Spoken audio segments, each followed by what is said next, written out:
bercerita pasal Ramadan dan apa yang kita buat secara mungkin personal, dan mungkin hari ini semalam sahaja Datuk ada berita daripada Datuk Seri Ismail Sabri Yaakob, Menteri Keselamatan dan Menteri Kanan bahagian keselamatan, memberitahu insyaAllah seluruh mahasiswa-mahasiswi IPT Malaysia akan mulai pulang hari Isnin ini, kan, betul?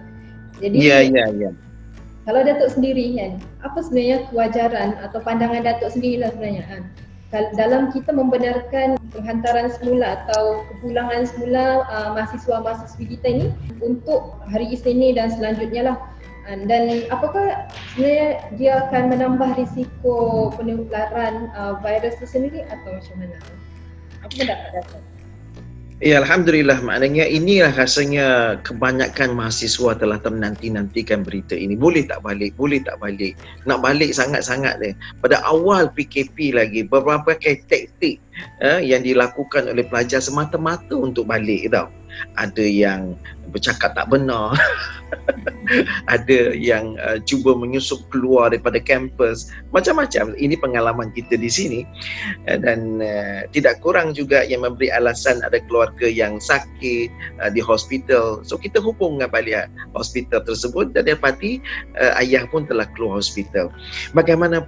Bagaimanapun, saya rasa kerajaan telah mengambil tindakan yang cukup berhati-hati sebelum mengumumkan keputusan ini, kerana pihak kerajaan telah pun berbincang dengan pihak KKM, pihak MKN, Majlis Keselamatan Negara, dan seluruh anggota yang terlibat, termasuklah pasukan keselamatan, sebab ianya akan melibatkan pasukan keselamatan termasuklah polis untuk menyelia pergerakan pelajar itu. Sebab itulah pergerakan pelajar itu terhad pada waktu tertentu sahaja. Contohnya kalau di Semenanjung daripada pukul 9 malam sampai 9 pagi keesokannya, untuk mengurangkan pergerakan pelajar dan untuk mengurangkan penjarakan sosial.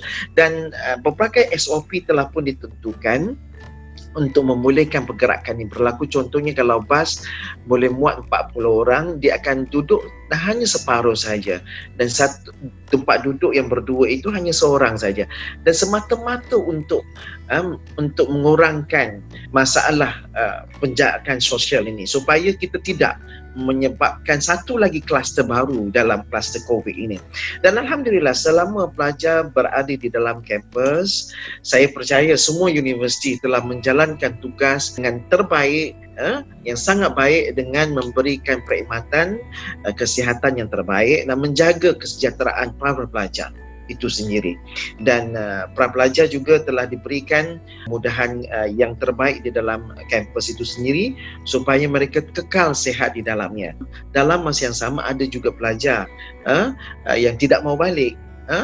Kemungkinan mungkin kalau balik mungkin kurang selesa, ataupun kalau balik tidak ada gadget, berebut pula gadget dengan adik-beradik yang lain, sebab semuanya online learning, kan. Mungkin juga dalam suasana yang kurang selesa di rumah itu. Tetapi bagaimanapun, yang nak balik inilah peluangnya boleh balik bulan Ramadan ini untuk berjumpa mak dan ayah. Dan saya percaya semuanya telah pun pihak HEP di UMS telah pun berbincang dengan begitu teratur sekali untuk membolehkan pergerakan pelajar itu dapat bergerak dengan teratur dan sistematik supaya ianya berjalan dengan baik itu sekali. Saya percayalah insya-Allah semua akan berjalan dengan baiklah, dan semua kena ikut peraturan. Minta pelajar yang balik itu ikut peraturan, maknanya penjarakan sosial itu mesti dijaga.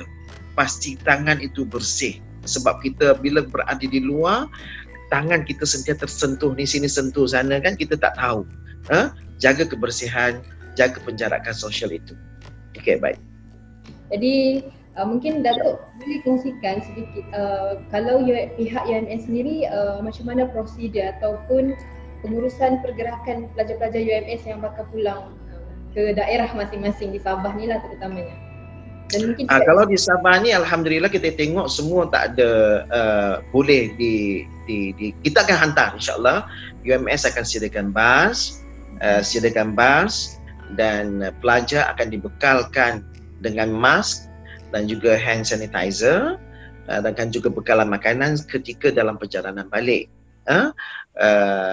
Dan bas-bas ini akan dihantar sampai ke tempat yang telah disediakan lah untuk tiap-tiap daerah itu sendiri, yang mana paling dekat dengan kawasan rumah masing-masing. Detail maklumat lengkap akan dihebahkan oleh pihak Hal Ehwal Pelajar sebab tengah dalam perancangan yang terakhir sekarang.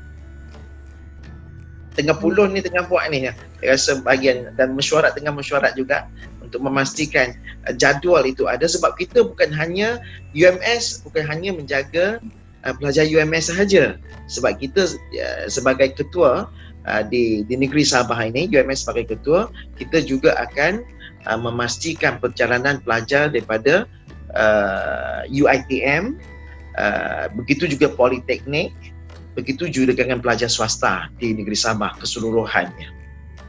Dan dia bukan hanya daripada UMS sendiri pun ada 3 cawangan kan, di KK 1, kemudian di Labuan, kemudian juga di Sandakan. Kita pastikan bahawa yang pergi ke Sandakan, bas daripada KK ke Sandakan itu bila balik dia akan mungkin bawa balik pelajar daripada Sandakan yang nak ke KK pula. Kalau tak, mereka akan dibawa ke lapangan terbang yang paling dekat bagi yang nak balik Semenanjung ataupun ke Sarawak itu sendiri.